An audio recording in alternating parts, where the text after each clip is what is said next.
Hello. Welcome to learning the fourth most commonly used language in the United States, sign language. Sign language is the native language of approximately 1/2 million deaf people and a growing number of hearing people who wish to learn to communicate with them. Sign language is a visual gestural language in which signs are used to stand for concepts. In spoken languages, words have a similar function. In this course, we will use English words to help indicate the concepts the signs represent. But remember, signs do not stand for English words, but rather ideas and concepts. Just as words have characteristics that make each one unique, also signs have certain parts which make each one different from other signs. Signing occurs within an imaginary area that extends from the top of the head to the waist, no wider than the shoulders. Most signs are formed on the chest or the head where they are easily seen. Each sign has 4 parts: its hand shape, its palm orientation, its location, and its movement. Let's look at examples of each of these. First is a sign's hand shape. An open hand shape, a 5 hand shape, an extended index finger hand shape, an S hand shape. Next is the orientation of the palm when making a sign. An open palm is facing the chest. The 5-hand palm is facing up. The extended index finger is pointing up and the palm is facing left. The S-hand palm is facing down. Next is the sign's movement. Let's watch the extended index finger move. In a circular motion, downward at an angle, outward in an arc, in and out quickly. Finally is the location where the sign is formed, whether it is at the right temple, near the right shoulder, or moving from the chin to the chest. That's all there is to it. Let's see if we can put it all together. Let's begin with a 5-hand. Now, orientate the palm to face left. The sign will be formed in front of the middle of the chest. Now bring the thumb from the center of the chest outward in an arc.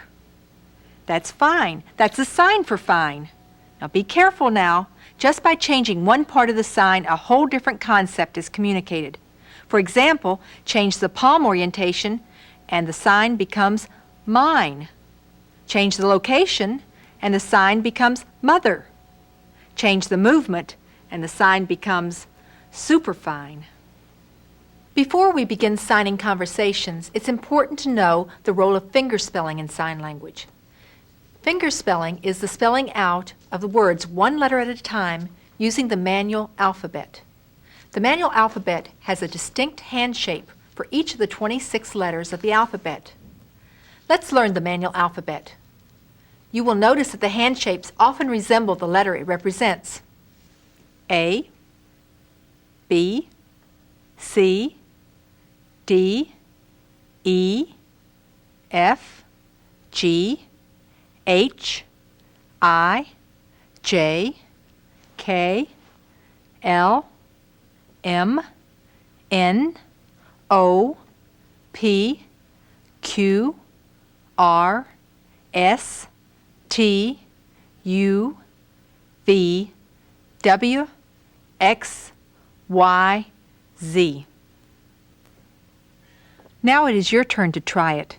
The signer is right-handed, so if you are left-handed, you will have to reverse the signs. Now hold your hand at a comfortable level in front of your right shoulder. Then, with your palm facing out, smoothly move from letter to letter without moving your arm or wrist. To help you form the manual alphabet, the camera will shoot over the signer's shoulder so that you will see the hand at the same angle that you see your own hand. Fingerspelling plays 2 very important roles in sign language. First of all, many signs use a hand shape of one of the letters in the manual alphabet, so it is useful to know those hand shapes. And second, fingerspelling is used to supplement signs when there isn't a sign or you don't know the sign, especially proper names and technical words. Practice fingerspelling words whenever you can. In front of a mirror, you can practice seeing the hand shapes from a reader's point of view. Now, by putting the letters together smoothly, words can be formed like this: H-E-L-L-O. Hello. Did you notice that the hand bounced a little to form the double letters? Also, say the entire word that you fingerspell, not each letter. Now we are ready to begin our dramatized section, which will help you learn sign language in a common situation. As you observe the dramatized section, you will notice that the signers use a lot of facial expression and body movement. These are important parts of conversing in sign language. Don't be afraid to be quite animated with your face and body when you sign. These movements help convey the meaning of what you are saying. Now watch this dramatized scene as two friends greet their old school chum and renew acquaintances.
In this dramatized visit between friends, the actors did not attempt to verbalize what they were saying, although many deaf people talk, or at least mouth what they are saying.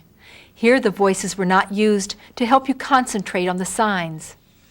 I hope you were able to recognize some of the signs from the body language and the other clues. Many signs look like some aspect of the concept they represent, making it fairly easy to recognize and remember them. The pronouns in this scene were also quite easy to understand because most pronouns are formed by pointing to the person to whom you are referring. However, if the person is not present, you may establish an imaginary space that that person occupies, and then simply point to that space.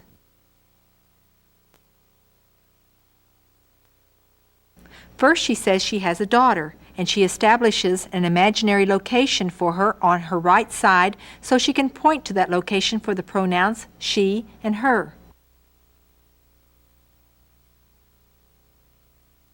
Then she establishes a location for her son Joey on her left so she can point to that space for references of he and his.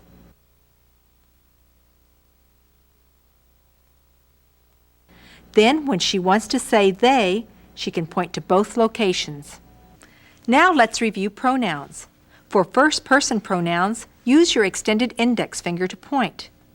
I or me. He, she, or it. They or them. We or us.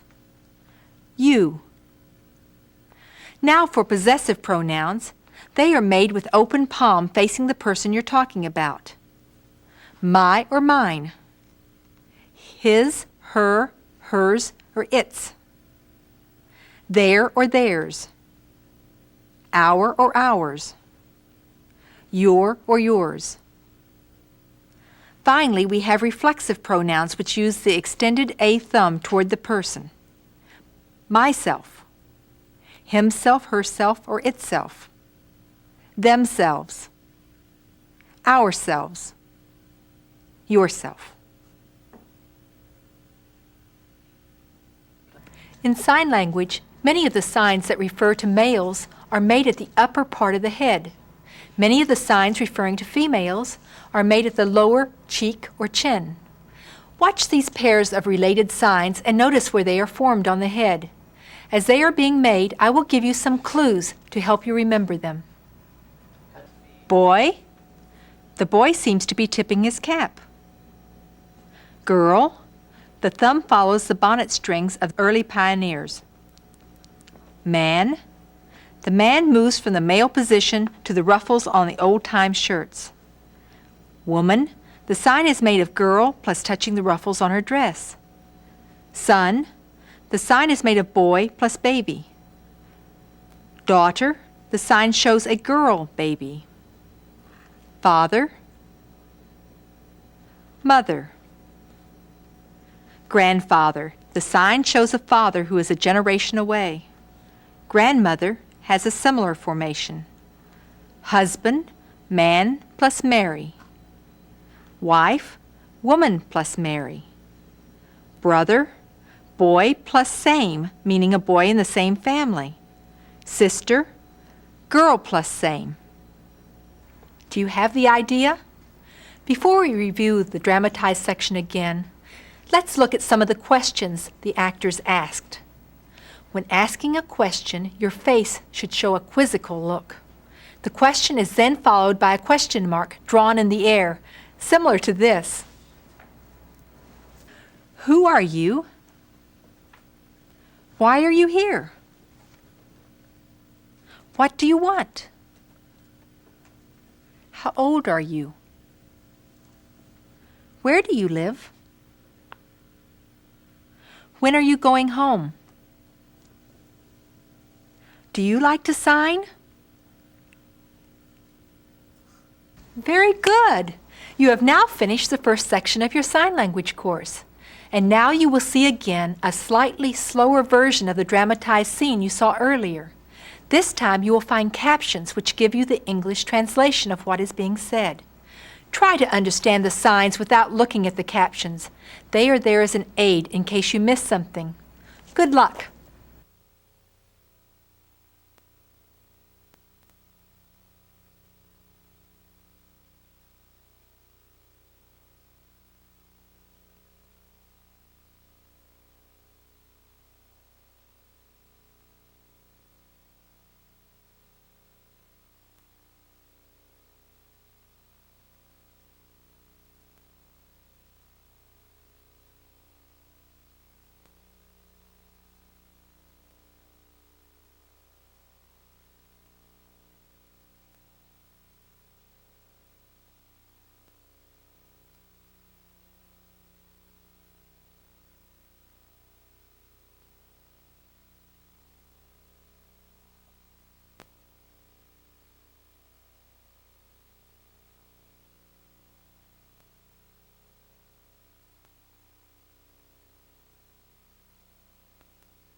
I hope you were able to understand most, if not all, of the scene you have just watched.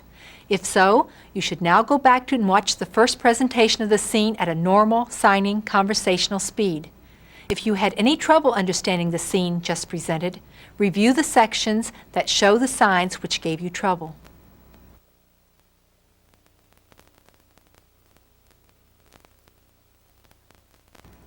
Welcome to your second lesson in sign language. We're going to watch a scene of two couples who meet every week to do something together. You will see them name many sports and activities for which the sign looks very much like what it stands for. These signs will help you follow the rest of the conversation. Don't worry if you can't follow everything that is said. We will have some practice exercises later to help you.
I hope you managed to recognize at least some of the signs in the scene you just watched.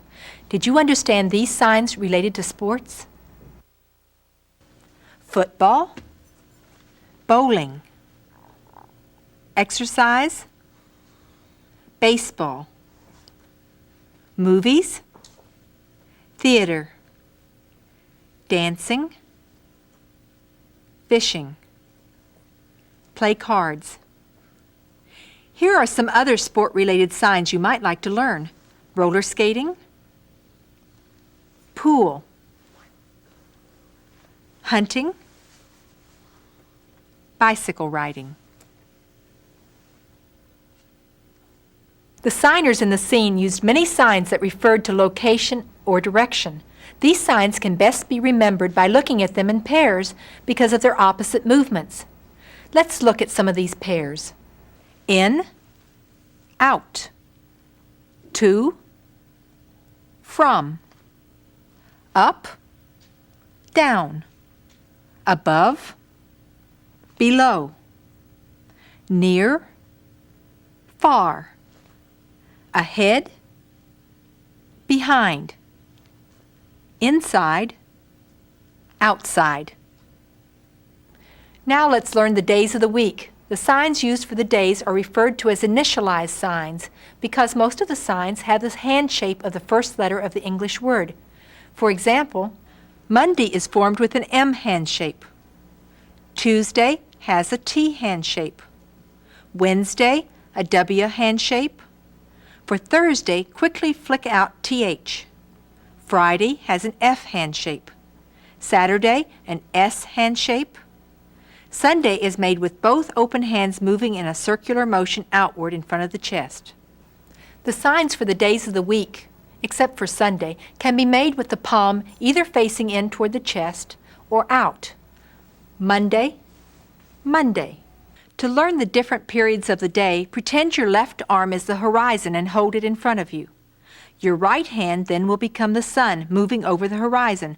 Watch the sun move as in the sign day. When you want to say all day, make the sun go slower, indicating a long duration. Now let's move the sun over the horizon in a different direction. See the sun coming up in the morning? And when the sun is straight overhead, it's noon. As the sun begins to go down, it's afternoon. And finally, as the sun goes below the horizon, it's night. Today is either the sign now or now day. For tomorrow, the A thumb moves forward into the future. For yesterday, it moves backward into the past. Now let's pretend the left hand is a calendar with the months going down and the weeks going across. The finger moves down the month for month and across for week. If you do something monthly or on a regular basis, repeat the movement. Repeat week for weekly. For next week, move the finger into the future. For last week, move it into the past. For year, the hands show the earth revolving around the sun. Next year shows a year going into the future. Last year shows one going into the past. The movement for sometimes shows something occurring once in a while on your calendar. Often shows it repeated. Now let's view again a slower version of our dramatized scene. See how much you can understand without looking at the captions. If this is not too difficult, then see how you do looking at the version at the beginning of the lesson without captions. Good luck.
Hello, we are now ready for Lesson 3 of Say It by Signing.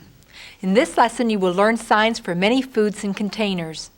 But before we watch our dramatized scene of our two friends going to a restaurant, let's learn about verb tenses. Verb tenses are designated by first establishing a time reference such as next week or 2 weeks ago. Then everything that is signed occurs within that time frame until you change it. Remember, there are no endings on the end of signs, such as English words have, to show which tense it is. Let's watch some examples. I will translate the signs into English, but remember, signs do not really stand for those words. Yesterday, I go train to New York. In English, that would be transliterated as I went to New York on a train yesterday. Today, I go read book. In English, you would use the present tense of go, or today I'm going to read a book. And here is go in the future tense. Tomorrow, I go to dentist. Or tomorrow, I will go to the dentist. One more thing. Did you notice that sign language doesn't use the articles a, an, and the? Now let's watch our friends as they go out for lunch.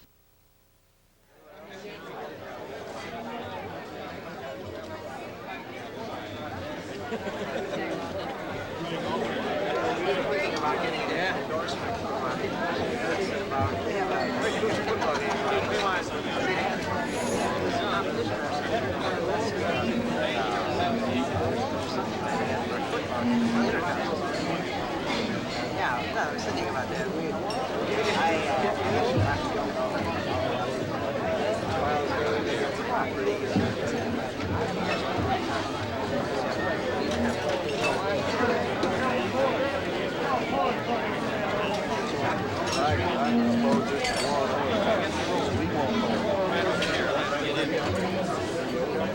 They bring our stuff over there.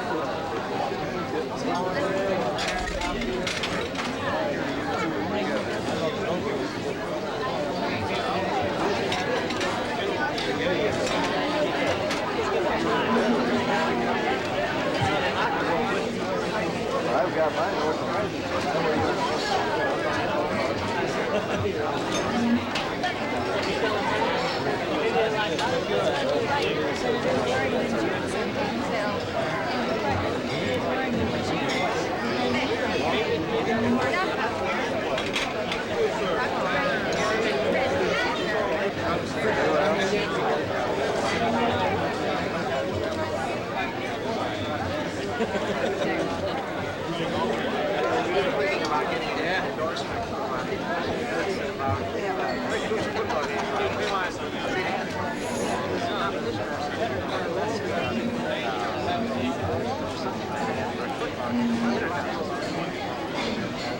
I was thinking about that.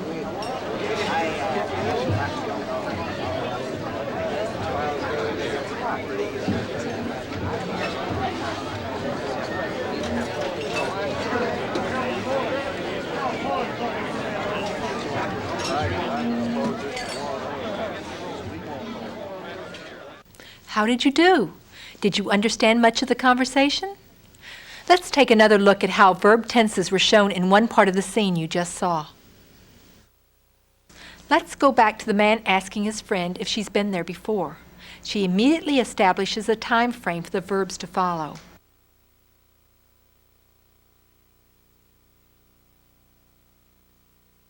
A literal translation of what she said was something like, yes, last week, I come. The context and her body language finished the idea with here. In English syntax, the idea was, yes, I came here last week. Notice that the verb used by the woman was come. The time frame designated that it was in the past tense. That sentence literally was, food is emphatically good. Since no change in time has been designated, the verb should be translated in the past tense as was, or the food was really good. I eat too much, or with a past tense verb again, I ate too much.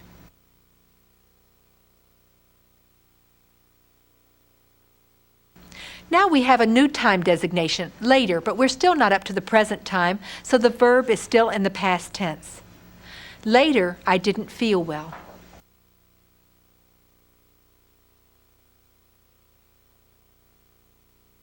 Now the woman designates a future action for later the same day, so the verb is in the future tense. Literally, she said, I eat little bit today. Or with the future tense, I will eat only a little bit today. There is one more way of designating a past tense verb that you should be familiar with because it is used so often. That is the use of the sign finished. A person may sign finished eat, and that means I have already eaten. Or finished go means I have already gone or I have been there before. Now that you know how to form verb tenses, let's learn some verbs. There are so many verbs, we will just review a few common action verbs. Walk, stand, run, cry, laugh, kiss, sleep, eat, sit, see, give, wait, have, do. Now it's time to learn some adjectives of feeling. Many of these adjectives are formed with the middle finger, which is often called the feeling finger. First, here is the sign for feel. How do you feel? I feel fine. I feel sick. I'm tired. I'm thirsty. I'm hungry. I'm disappointed. I'm sorry. I'm excited. I'm enthusiastic. I'm happy.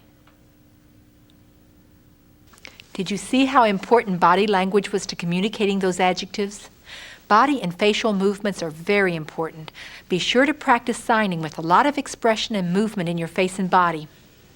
Before we look at a slower version of our restaurant scene, let's review some signs that indicate quantities. Many people like corn on the cob. Many. I don't like too much butter. Much. I can eat a whole watermelon by myself. Whole. I want more lemon pie. More. You didn't put enough salt in the soup. Enough. I only want a small piece of cake. Piece. I will eat a few pieces of candy. Few. I'll try a tiny bit of dessert. Tiny. Now take another look at the couple eating lunch in the restaurant. Try to understand the conversation without looking at the captions. If you have trouble with this slower version, go back and watch the scene at the beginning of the section, which is at normal conversational pace. If you have any trouble with the section, review the practice exercises.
Before we join our friends on a shopping trip, let's learn numbers in sign language. As you watch the signer form the numbers, try to do it along with him. Let's begin. 1, 2, 3, 4, 5, 6, 7, 8, 9, 10. You may want to stop the tape now and practice the numbers from 1 to 10. Be sure to keep your hand at a comfortable position, similar to fingerspelling, with the palm facing out. Now let's continue to 20. Notice that the numbers 16, 17, 18, and 19 are formed by making a 10 and then 6, 7, 8, or 9. 11, 12, 13, 14, 15, 16, 17, 18, 19, 20. Did you follow that? Stop and practice if you'd like. The number 21 is a little unusual and takes a little coordination. 21. But after you learn the numbers from 1 to 21, the rest of the numbers to 99 fall into an easy-to-remember pattern. To form these numbers, just form them as you say them in English, moving the hand out slightly for the second number. 22, 23. See? Oh yes, to form 30, 40, and so forth, form 3, 0, 4, 0. Now you can express any number from 0 to 99. Let's watch our friends now as they go shopping.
Before you watched this scene, you learned how to count in sign language. Now let's learn the ordinal numbers, for example, first, second, third. Ordinals are made by striking the thumb on the left hand with the right index finger.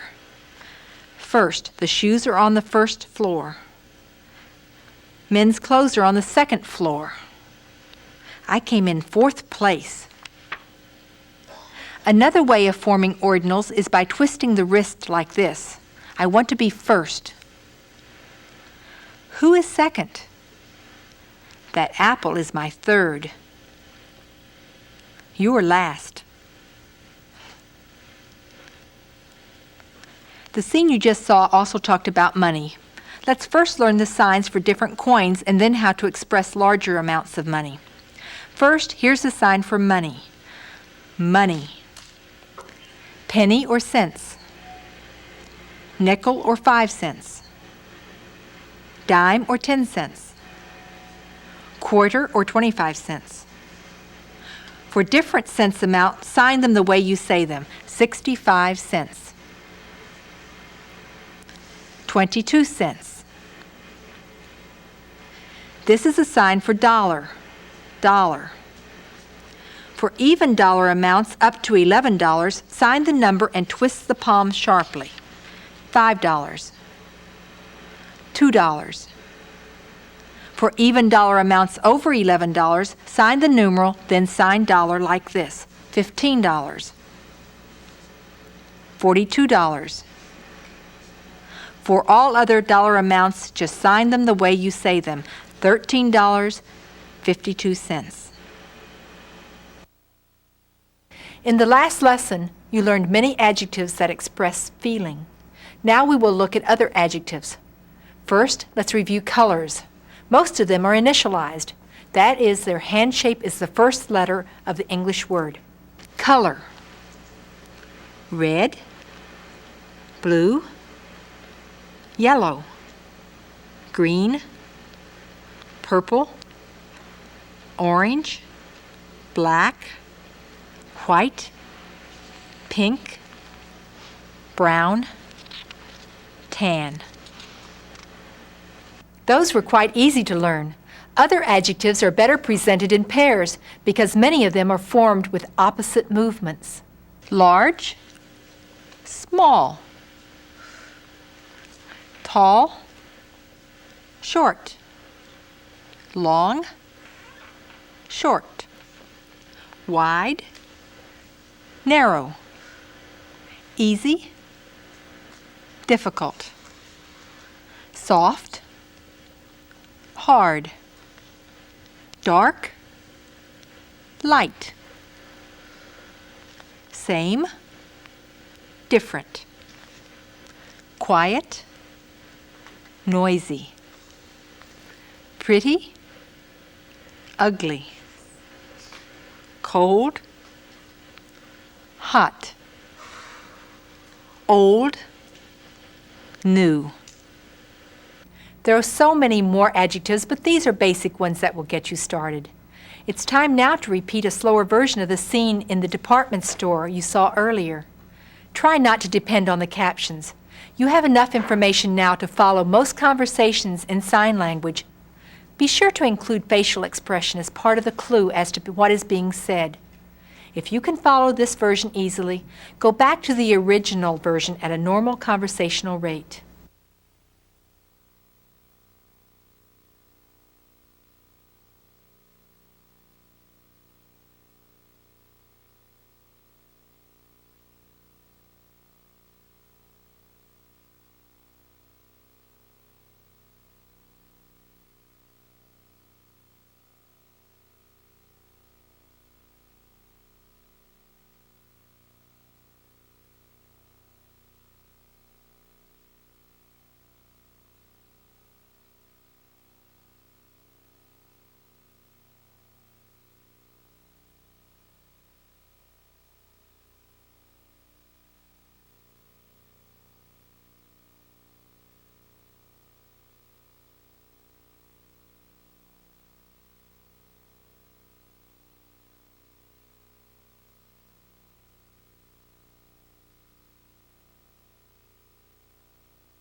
Congratulations! You have finished the last section of this course.